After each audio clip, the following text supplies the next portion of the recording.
আজকে আপনার সাথে আমি শেয়ার করব হোয়াটসঅ্যাপের একটি টেকনিক নিয়ে। সেটি হলো হোয়াটসঅ্যাপে যদি আমরা কারোর সাথে কোনো ডকুমেন্ট অফিসিয়ালি আনঅফিসিয়ালিভাবে শেয়ার করি, যেমন ফটো, ভিডিও বা কোনো ডকুমেন্ট হতে পারে, সেটি যদি বছর 6 মাস পরে ধরেন আমি আমার দরকার এখন কার সাথে আমি কমিউনিকেশন করছি সেটি এখন আমি খুঁজে বের করতে চাই।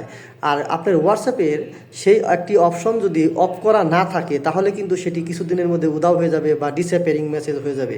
সেটি আপনি কিভাবে আপনার মোবাইলে অন অফ করে রাখবেন তার টেকনিক আজকে আপনাদের আমি শেয়ার করব। Let's get started.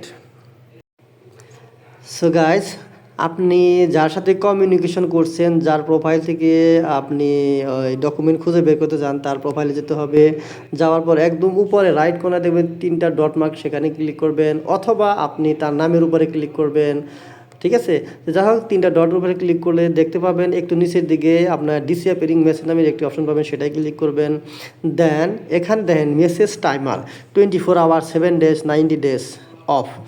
আমার এখানে অফ করা আছে, কারণ আমি অফ করে রাখবো। এই হোয়াটসঅ্যাপের এই অপশনটি সবসময় অফ করে রাখার চেষ্টা করবেন, কেননা আপনি ধরেন এর সাথে অনেক গুরুত্বপূর্ণ ডকুমেন্ট শেয়ার করছেন, আপনি বছর 6 মাস পর খুঁজে বের করবেন বা দরকার হতে পারে।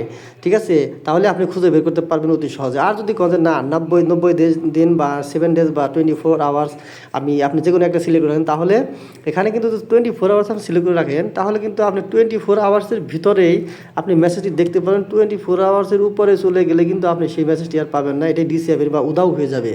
ঠিক আছে, এরকম 7 ডেজ বা 19 ডেজ যদি অফ করা থাকে তাহলে বেটার আপনি বছর 6 মাস পরেও আপনি সেই মেসেজ বা ডকুমেন্ট গুরুত্বপূর্ণ ডকুমেন্টগুলো খুঁজে পেতে পারেন অতি সহজে।